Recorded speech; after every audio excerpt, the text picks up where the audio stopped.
السلام عليكم. اللهم صل وسلم على سيدنا محمد صلى الله عليه وسلم. حلقة جديدة ويوم واخبار وكواليس مهمة جدا جدا في نادي الزمالك، ولكن بنطلب من كل اخواتي وكل حبايبي وكل متابعينا في كل مكان، عايزين نوصل الفيديو ده يا رجالة لاكبر عدد من اللايكات والشير في كل مكان، لان حلقة تستحق الدعم من حضراتكم.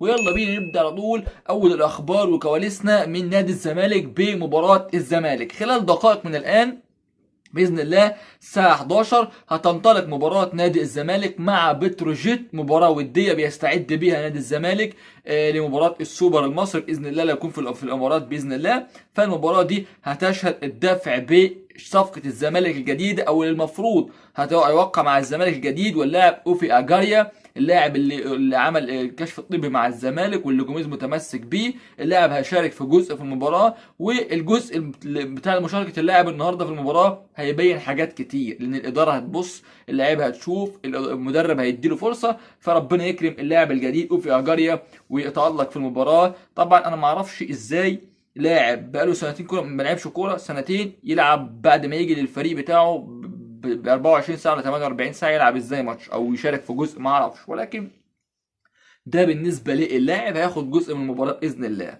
عايز اقول ان جوزيه جوميز معجب بلاعب الزمالك كونراد مشلاك، اللاعب بيتالق في تدريبات الفريق، والراجل يعني بنسبه كبيره هيبدا بشكل اساسي بيه امام بيراميدز في بطوله السوبر المصري. كل الدعم وكل التوفيق للاعيبه نادي الزمالك. اروح بيك للشغل اللي قلب الدنيا امبارح بالليل، وهو اللاعب الاهلاوي او الزملكاوي اللي هو ايجابي المنشطات، والكل بقى يخمن وكل بقى يقول اسامي، وكل واحد بيضرب ارقام وبيضرب اسماء زي ما هو عايز. خلينا اقول ان في 12 لاعب اتعمل لهم اختبار منشطات، 6 من الاهلي و6 من الزمالك. الستة بتوع الاهلي 4 اتعمل لهم قبل المباراة، والاربعة هم عمرو السولية وعمر الساعي ويحيى عدوة الله وعمر كمال عبد الواحد. دول الاربع لعيبه اللي اتعمل لهم منشطات قبل المباراه. بعد المباراه في 2 من الاهلي برضو اتعمل لهم منشطات، مصطفى شوبير وطاهر محمد طاهر. يبقى كده 6 من لعيبه الاهلي.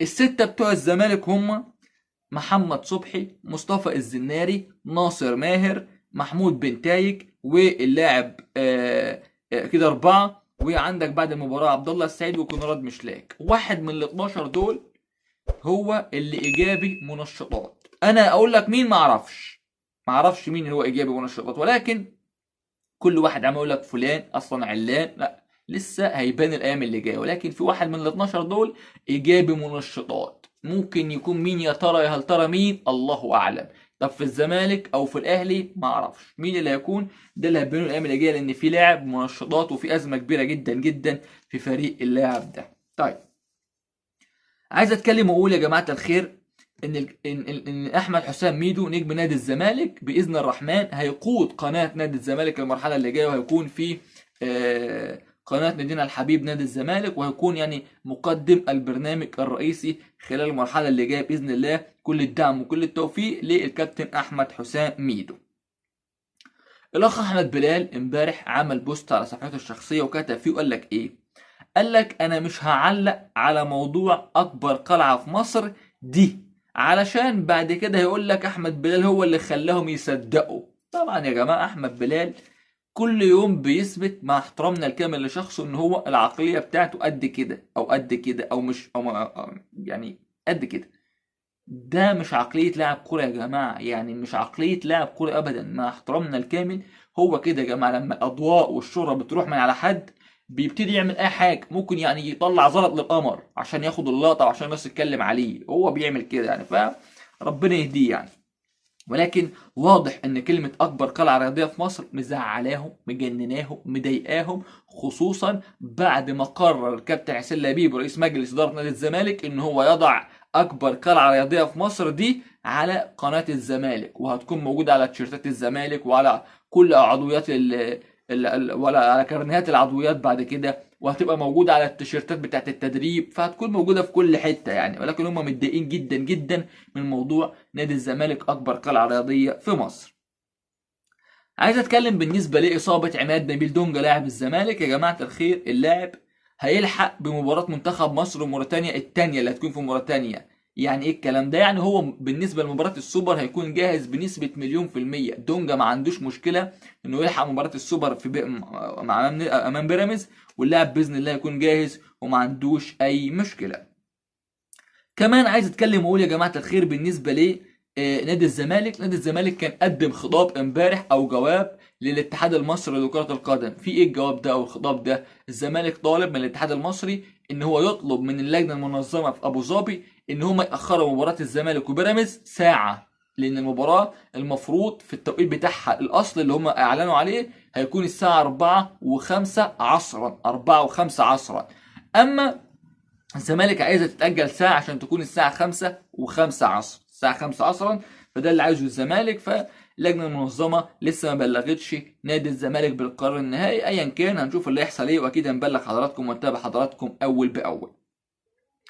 في لاعب اسمه يوسف حسن، اللاعب ده رحل من نادي الزمالك، كان موجود امبارح على احد القنوات الفضائيه. الراجل ده اتكلم بطريقه يعني واضح ان هو اتظلم، واضح ان هو يعني اتظلم بشكل كبير في نادي الزمالك. الراجل يعني انهار من البكاء وقال لك انا اتظلمت في نادي الزمالك، وانا يعني ما عملتش حاجه عشان يفسخوا عقده ويمشوني بالطريقه دي. عامه اللاعب يا جماعه وقع على انبي، اللاعب وقع على نادي انبي في صفقه انتقال حر. لقطه الاستاذ ايمن الشريعي على طول، لاعب مميز ولاعب قوي، ولكن الناس في الزمالك يعني ايه، ما اعرفش ايه اللي حصل، مش عايز اتكلم في تفاصيل يعني. امبارح نادي بيراميدز كانت عنده مباراة بيلعبها مع فريق في الدوري التركي أو في تركيا. الفريق ده يا جماعة الخير يعني اسمه يانيل أنطاليا، يانيل أنطاليا الترك. الفريق ده مش فريق يا جماعة في الدوري ده يا جماعة زي مركز شباب أو درجة ثالثة أو رابعة. نادي بيراميدز لعبوا معاه مباراة. بيراميدز كسب كام؟ 18-0. نادي بيراميدز كسب 18-0. سجل صديق أجول 4، ومروان ومروان حمدي 4، وبوبو هدفين، ورمضان صبحي وأوباما ويوسف أسامة ليلة سعادتك كان مهرج 18 هدف. الميديا كلها ما تقول لك الحق بيراميدز، بيراميدز مرعب، بيراميدز قوي، بيراميدز بيطلع نار من بقه. يا عم الحاج، اي فرقه هتلعب مكان بيراميدز امبارح كانت هتسجل ارقام مرعبه في الاهداف. بيلعبوا مركز شباب، بيلعبوا مركز شباب. ولكن الميديا بتاعتنا شكلها اساسا يعني ايه، حافظه مش فاهمه، حافظه مش فاهمه. خصوصا الميديا ايه، الميديا اللي بالي بالك يعني، اللي انت عارفها يعني، بتوع ايه اللي بيشجعوا بظهرهم يعني، فاهمين مش حافظين مش فاهمين يعني. طيب نادي الزمالك بالنسبه لملف الصفقات زي ما قلنا، اوفي اجاريا اللاعب ده يا جماعه عمل كشف طبي، ولكن يتبقى له مرحله اخيره في الكشف الطبي. ايه المرحله الاخيره دي؟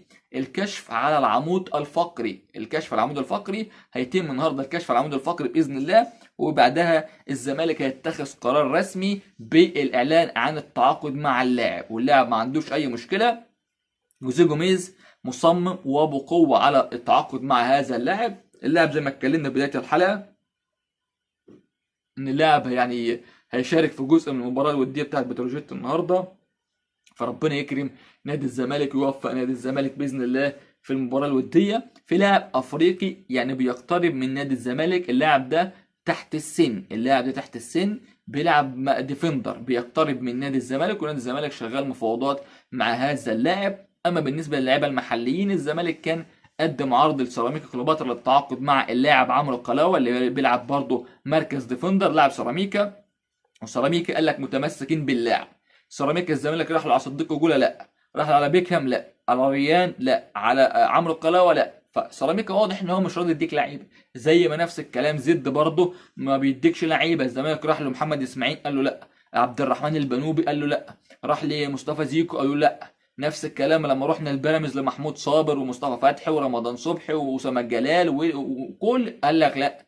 نفس الكلام لما رحت الفيوتشر على اللاعب الباك الشمال بتاعهم نسيت اسمه والله، برضه قال لك لا. ففي انديه كده واضح وضوح الشمس ان هي ما بتتفاوضش معاك ولا بتتعامل معاك ولا بتديك لعيبه، ما بيتعاونوش معاك، وواضحين وضوح الشمس لكل الانديه. فاتمنى من الناس في الزمالك حافظ بقى على لعيبتك وطور من لعيبتك، ولما تيجي تبيع ما تبيعش الانديه دي، مش هتعامل معاك زي ما انت ما بتدينيش لعيبه انا مش هديك لعيبه. خلاص سهله بسيطه يا عم الحاج. فهنشوف نادي الزمالك يعمل ايه خلال المرحله اللي جايه، ولكن باذن الله المعلومه اللي عندنا بالنسبه للاعب اوفي اجاريا ان خلال الساعات اللي جايه هيتم توقيع عقود رسميه مع اللاعب، ولكن الناس بيحضروا العقود عشان يبقى فيه طريقه محترمه في التعاقد بتاع اللاعب بتاع الزمالك مع اللاعب، خصوصا ان الزمالك قلقان جدا جدا من الصفقه دي. فالزمالك عايز يأمن نفسه من الناحيه التعاقديه مع اللاعب الانجليزي اوفي اجاريا.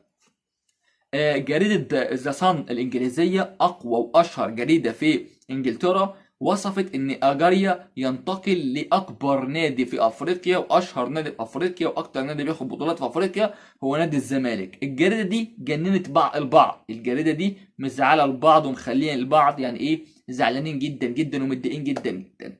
آخر حاجة عايز أختم بيها، كان في اعلامي اسمه احمد سعيد، ليه مننا كل التقدير والاحترام، ده كان في قناه الاهلي على ما اعتقد في قناه الاهلي، وكان موجود في اكتر من قناه قبل كده، كان اعلامي يعني هو. الاخ احمد سعيد بيتهم محمود بن تايك ان هو الايجابي في المنشطات. قال باللفظ بالنص كده ان محمود بن تايك يعني هو اللي ايه، هو اللي الناس اللي بتتكلم عليه بالنسبه لموضوع المنشطات.